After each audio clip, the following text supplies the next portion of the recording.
Hello friends, welcome back to my channel vital induction. ECG for beginners series का ये 12th episode है। इसमें आज हम जानेंगे ईसीजी में आने वाले बहुत ही कॉमन फाइंडिंग के बारे में, right bundle branch block. Friends, आज के इस वीडियो में हम 3 इंपॉर्टेंट चीज पर ध्यान देंगे। पहला, राइट बंडल ब्रांच ब्लॉक का डायग्नोस्टिक क्राइटेरिया क्या है। दूसरा, राइट बंडल ब्रांच ब्लॉक किन किन कारणों से होता है। और लास्ट में हम एक नहीं बल्कि 3 ईसीजी में राइट बंडल ब्रांच ब्लॉक के चेंजेस को देखेंगे। फ्रेंड्स, आई होप आपको मेरा ये ईसीजी फॉर बिगिनर सीरीज पसंद आ रहा होगा। अभी ये 12th एपिसोड चल रहा है। अगर आपको ये वीडियो अच्छा लग रहा है तो प्लीज लाइक करें। अगर आप मेरे चैनल में नए हैं तो प्लीज सब्सक्राइब करें।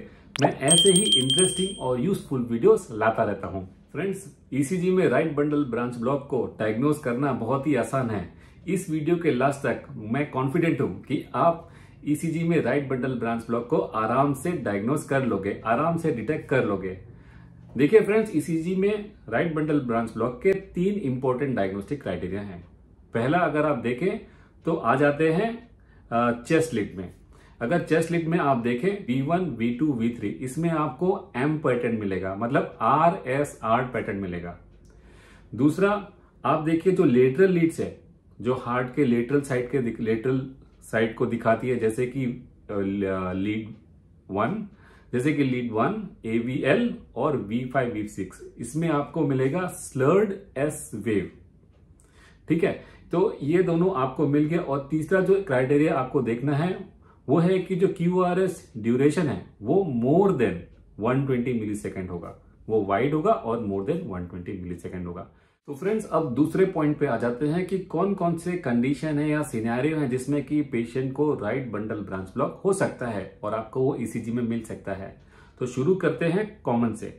सबसे कॉमन हो सकता है राइट वेंट्रिकुलर हाइपोट्रोपी। उसके बाद आ सकता है COPD या कोर पल्मोनले। उसके बाद थर्ड पॉइंट आ सकता है ischaemic heart disease, rheumatic heart disease, cardiomyopathy, degenerative disease of conduction system और कंजेनिटल हार्ट डिजीज, जिसमें कि एट्रियल सेप्टल डिफेक्ट कॉमन है।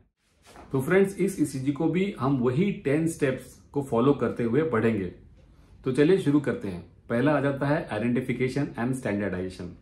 ये एक स्टैंडर्ड ईसीजी है, इसमें स्टैंडर्डाइजेशन स्टैंडर्ड ईसीजी के बाद दूसरा आ जाता है हार्ट रेट। हार्ट रेट आप यहां देखिए कि 2 RR इंटरवल के बीच में जो लार्ज स्क्वायर है वो लेस देन 5 है। 1 2 3 4 5 लेस देन 5 है, तो इसका मतलब हार्ट रेट भी नॉर्मल है। हार्ट रेट के बाद आ जाता है रिदम।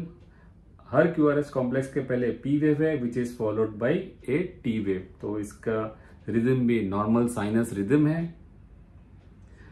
फोर्थ पॉइंट आ जाता है एक्सिस।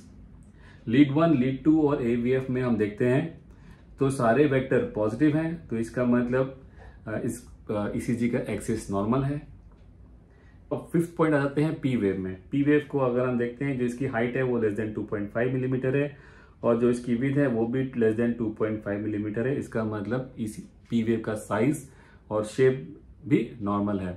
P वेव के बाद देखते हैं PR interval. PR interval less than 1 large square है, तो इसका मतलब PR इंटरवल का ड्यूरेशन लेस देन 200 मिलीसेकंड है, ये भी नॉर्मल है। PR इंटरवल के बाद जो मोस्ट इंपॉर्टेंट फाइंडिंग इस ईसीजी में है वो है QRS कॉम्प्लेक्स। आप देखिए कि लीड V1, V2, V3, इसमें आपको मिल रहा है M पैटर्न, RSR पैटर्न। ठीक है, और उसके बाद आप देखिए V5, V6, इसमें आपको मिल रहा है slurred S wave. Slurred S wave मैंने पहले भी बताया कि RBB में आपको मिलेगा उन लीड्स में जो कि lateral sides of the heart दिखाते हैं, तो V5, V6 में दिख ही रहा है। उसके अलावा लीड V1 और AVL में भी देखते हैं, तो लीड V1 में भी आपको स्लर्ड एस वेव दिख रहा है और AVL में भी स्लर्ड एस वेव दिख रहा है। अब ड्यूरेशन ऑफ QRS कॉम्प्लेक्स। अब जो ड्यूरेशन ऑफ QRS कॉम्प्लेक्स है वो फ्रेंड्स आप देखिए ये मोर देन 120 मिलीसेकंड है। तो ये तीनों criteria right bundle branch block के इस QRS कॉम्प्लेक्स को देख के फुलफिल हो रहे हैं, तो इसका मतलब इस पेशेंट को राइट बंडल ब्रांच ब्लॉक है, जो कि सिग्निफिकेंट है। QRS कॉम्प्लेक्स के बाद हम देखेंगे ST सेगमेंट आइसोइलेक्ट्रिक है। फिर हम देखेंगे QT इंटरवल भी नॉर्मल है। ये वेव आपको V1, V2, V3 में इन्वर्टेड मिल रहा है और V4, V5, V6 में पॉजिटिव मिल रहा है। इसका मतलब definitely right side of the heart में पेशेंट की ब्लड सप्लाई थोड़ी सी हैम्पर्ड है, जिसकी वजह से ये टी वेव इन्वर्टेड है। तो फ्रेंड्स, ये हो गया फर्स्ट ईसीजी, जिसमें कि हमने राइट बंडल ब्रांच ब्लॉक देखा है और उसे पहचाना है। अब आ जाते हैं दूसरे ईसीजी में। तो फ्रेंड्स, ये रहा दूसरा ईसीजी। ये जो दूसरा ईसीजी है, इसको भी हम सेम पैटर्न से स्टडी करेंगे, मतलब अपने 10 पॉइंट्स को फॉलो करते हुए जाएंगे और इसको पूरा एनालिसिस करेंगे। तो पहला आ जाता है आइडेंटिफिकेशन एंड स्टैंडर्डाइजेशन। ये एक स्टैंडर्ड ईसीजी है। उसके बाद हम देखेंगे रेट। इसके जो आरआर इंटरवल के बीच में जो लार्ज स्क्वायर है वो 1 2 3 4 है, तो इसका मतलब heart rate around 75 beats per minute है, मतलब 300 divided by 4, 75 beats per minute. उसके बाद हम देखेंगे रिदम। देखिए, हर क्यूआरएस कॉम्प्लेक्स के पहले अगेन पी वेव है, उसके बाद आपको टी वेव दिख रहा है, तो इसका मतलब इसका जो रिदम है वो साइनस रिदम है। फिर हम एक्सिस पे कमेंट करते हैं। एक्सिस लीड 1 में पॉजिटिव वेक्टर है, लीड 2 में भी पॉजिटिव वेक्टर है, बट जो एवीएफ है उसमें पॉजिटिव और निगेटिव फैक्टर एकदम बैलेंस आउट हो रहा है। तो ऐसा लगता है कि ये थोड़ा सा लेफ्ट एक्सिस की तरफ जा रहा है, लेकिन इसको नॉर्मल भी हम पकड़ सकते हैं, क्योंकि लीड 2 नॉर्मल है, इसका वेक्टर पॉजिटिव है, तो ये एक नॉर्मल एक्सिस है। एक्सिस के बाद हम आ जाते हैं पी वेव पर। पी वेव पे कमेंट करते हैं। पी वेव का अगेन जो हाइट और विड्थ है वो विद इन नॉर्मल लिमिट है, तो पी वेव भी नॉर्मल है। पी वेव के बाद देखते हैं P R interval. P R interval भी लेस देन 1 लार्ज स्क्वायर है, तो पी आर इंटरवल भी लेस देन 200 मिली सेकेंड है, वो भी नॉर्मल है।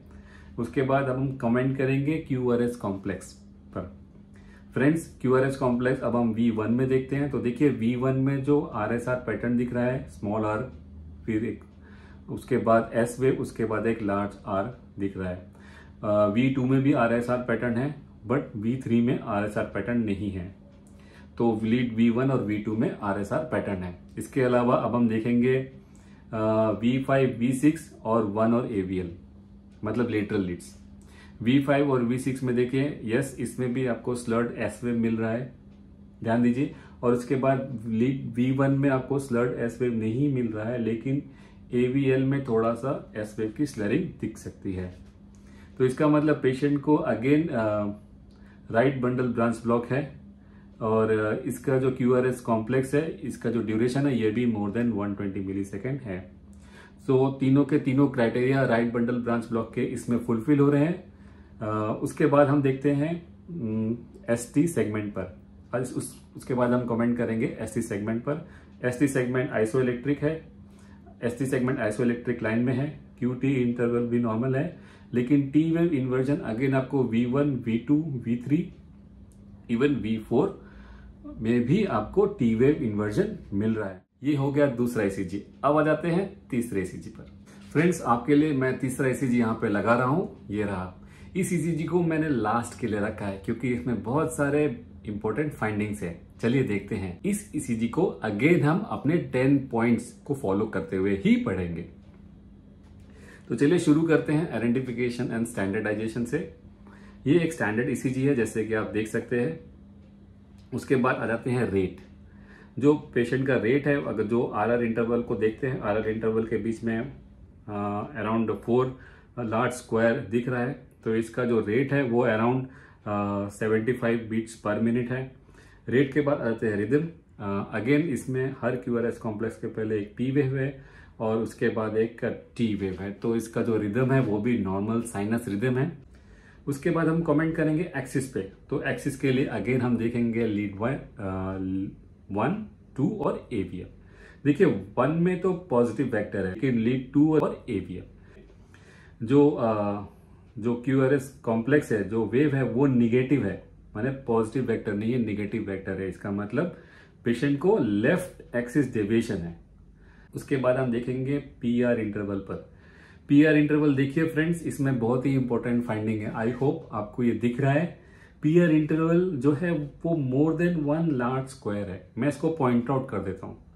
तो ये इसका दूसरा इंपॉर्टेंट फाइंडिंग है। PR interval is prolonged in all the leads. इसका मतलब पेशेंट को क्या है, पेशेंट को फर्स्ट डिग्री हार्ट ब्लॉक भी है। आई होप फ्रेंड्स आपने भी ये मेरे साथ ढूंढ लिया होगा।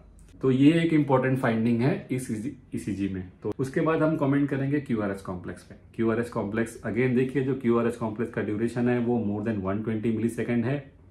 और V1 में तो RSR पैटर्न बोलना मुश्किल है, लेकिन V2 में डेफिनेटली RSR पैटर्न दिख रहा है। V3 में भी थोड़ा सा RSR पैटर्न दिख रहा है।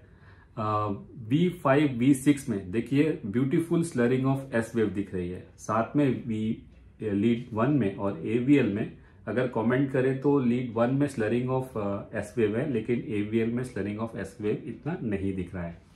तो इसका तीसरा क्राइटेरिया भी फुलफिल हो गया। तो पेशेंट को definitely right bundle branch block है, जो हमको इस ईसीजी में दिख रहा है। इसके बाद देखते हैं ST सेगमेंट। ST सेगमेंट भी आइसोइलेक्ट्रिक लाइन में है। उसके बाद अब हम कमेंट करेंगे QT इंटरवल पे। जो QT इंटरवल है ये भी लेस देन 2 लार्ज स्क्वायर है, तो मतलब वो भी नॉर्मल है।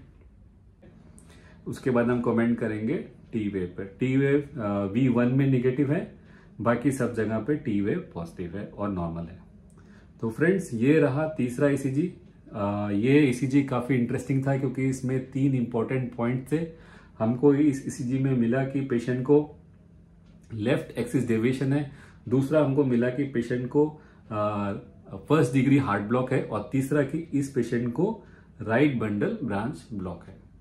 तो फ्रेंड्स आई होप आपको मेरा ये वीडियो पसंद आया होगा, और इसके बाद इस वीडियो को देखने के बाद आप बहुत ही आसानी से राइट बंडल ब्रांच ब्लॉक को ईसीजी में नोटिस कर लेंगे और उसको ढूंढ लेंगे।